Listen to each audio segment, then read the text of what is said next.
რუსეთ-საქართველოს ბოლო ომის, აგვისტოს ომის დაწყებიდან 14 წლის თავზე საქართველოს სამწუხაროდ სრულად ოკუპირებულია რუსული რბილი ძალისა და უსამშობლო ქართველების საქართველოს ხელისუფლებაში მყოფი რუსული ოცნების ხელით. დიახ, რუსეთმა იარაღის ძალით, სამხედრო ძალით 20%-ის ოკუპაცია შეძლო 90-იანი წლების დასაწყისში და რაც მტერმა ვერ შეძლო იარაღის ძალით, ის შეძლო რბილი ძალით ამ ბოლო წლებში ამ ხელისუფლების პირობებში. ხელისუფლების, რომელიც სათავეში მოვიდა ქართული ოცნების სახელით, მაგრამ საქმით წარმოადგენს უკვე დადასტურებულად რუსულ ოცნებას, რუსების ახდენილ ოცნებას. ჩვენ გვყავს ხელისუფლება, რომელსაც მკაფიოდ არც ერთხელ არ უთქვამს, რომ რუსეთი ოკუპანტია. ჩვენ გვმართავენ უსამშობლო კაპიტულანტები, კოლაბორაციონისტები, რომლებმაც გადალახეს მორალური გახსნის ზღვარი და უკვე აღარც წვენიათ, ღიად თანამშრომლობენ ჩვენი სახელმწიფოს მტერთან. გვყავს რუსეთის ოცნების ხელისუფლება, რომელიც მზადაა დაესხათ თავს ყველასა და ყველაფერს. ისაუბროს ზიზღის ენით ჟურნალისტებთან, ევროპარლამენტარებთან, კონგრესმენებთან, სენატორებთან, უკრაინის ხელისუფლებასთან და ახლა უკვე საკუთარ ხალხთან. და ეს ყველაფერი კეთდება პუტინის რეჟიმის მხარდაჭერი რუსების დასაცავად.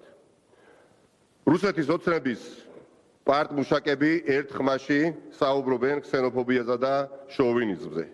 საკუთარ ხალხს, ქართველებს, საქართველოს მოქალაქეებს ადანაშაულებენ ქსენოფობიაში. ეს უსამშობლო ქართველები ერთეულ პროვოკატორად ასაღებენ მას, ვისაც შეუძლია 5,000 ანგაჟირებული რუსის დარაზმა ქართული ბიზნესის წინააღმდეგ. მხოლოდ იმიტომ, რომ ის ქართული ბიზნესი მათგან საქართველოს ტერიტორიული მთლიანობის აღდგენას და აღიარებას მოითხოვს. რუსეთის ოცნებისა ხელისუფლება, რომელიც ეუბნება ქართულ ხალხს, არ უპასუხოთ რუსს, რომელსაც არ მოსწონს თქვენი ქართული ბიზნესი და თქვენი წესები. და ის თუ აზარალებს თქვენს ქართულ ბიზნესს, იგი ან რუსებზე მოარგეთ, ან თქვენი ეს ქართული ბიზნესი დახურეთ. ამ ხელისუფლებისთვის ეროვნული ღირსების დაცვა ქსენოფობია და გოიმობაა. ეროვნული ინტერესების დაცვა პროვოკაციაზე წამოგებაა. რუსული ოცნების ხელისუფლებისთვის ეროვნული ინტერესების დაცვა ომში ჩათრევის ცდილობაა. მშვიდობა კი მხოლოდ კაპიტულაციით მიიღწევა. ჩვენ გვყავს რუსეთის ოცნების ხელისუფლება, რომლისთვისაც კონფორმულობა ცხოვრების წესია, რომლისთვისაც გამოთქმა, ჩათრევას, ჩაყოლას ჯობია მათი საქმიანობისა და ცხოვრების კრედოა. უსამშობლო პარტია რუსული ოცნების ქართველი ლიდერები გამოდიან და სტატისტიკით ჟონგლიორობენ, რომ თურმე წელს ბევრად ნაკლები რუსი ტურისტია ქვეყანაში, ვიდრე 2019 წელს იყო. ყურს იყურვებენ და თვალს იბრმავებენ. არ უნდათ დაინახონ ის საფრთხე, რაც გულს უხეთქავს ამ ქვეყნის ყოველ მოქალაქეს პარტიული კუთვნილების მიუხედავად. ჯიუტად არ აღიარებენ იმ საფრთხეს, რომელიც თან ახლავს რუსი მოქალაქეების ნაკადს. არა ტურისტების, არამედ იმ ადამიანების, რომლებიც ქვეყანაში რჩებიან, მკვიდრდებიან, ყიდულობენ ბინებს, არეგისტრირებენ კომპანიებს, იღებენ ბინადრობის მოწყობებს, ან არ სჭირდებათ ბინადრობის მოწყობა, იმიტომ რომ საქართველოში მთელი წელი შეუძლიათ დარჩნენ ვითომ ტურისტებად.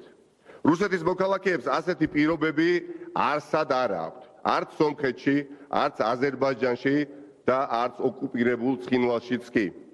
რუსული ოცნების უსამშობლო პარტიის ლიდერები გვიმტკიცებენ, რომ საქართველოში შემოსულ დამკვიდრებული ათეულ ათასობით რუსი პუტინის რეჟიმს გამოქცეულია. არადა ყველამ კარგად ვიცით, რომ საზღვარზე, ვისაც აკავებენ, და საქართველოში არ უშვებენ სწორედ დეკლარირებულად ანტიპუტინისტი, დისიდენტი რუსები არიან. ასეთ რუსებს ეს ხელისუფლება საქართველოში არ უშვებს და ამის მრავალი ფაქტი ჩვენ ვიცით. რა არის გამოსავალი? ამ სიტუაციიდან ერთადერთი რეალური გამოსავალია რუსული ოცნების ხელისუფლებიდან ჩამოშორება. რა თქმა უნდა, ნორმალური ხელისუფლების პირობებში ბევრი გამოსავალი იარსებებდა და გულუბრყვილობას არ ვაპირებ და კონკრეტული პრობლემის გადასაჭრელად არანაირ მოთხოვნას ამ საკითხის გარშემო უსამშობლო რუსულ ოცნებას არ ვუყენებთ. უბრალოდ სურს ვიცოდეთ, რას გააკეთებდა და მომავალში რას გააკეთებს ნორმალური ხელისუფლება. ნორმალური ეროვნული ხელისუფლება გამჭვირვალეს გახდიდა საქართველოში შემოსული ვიზიტორების ვიზიტების მიზნობრიობას. მოახდენდა ვიზიტების მიზნობრიობის ლიუსტრაციას.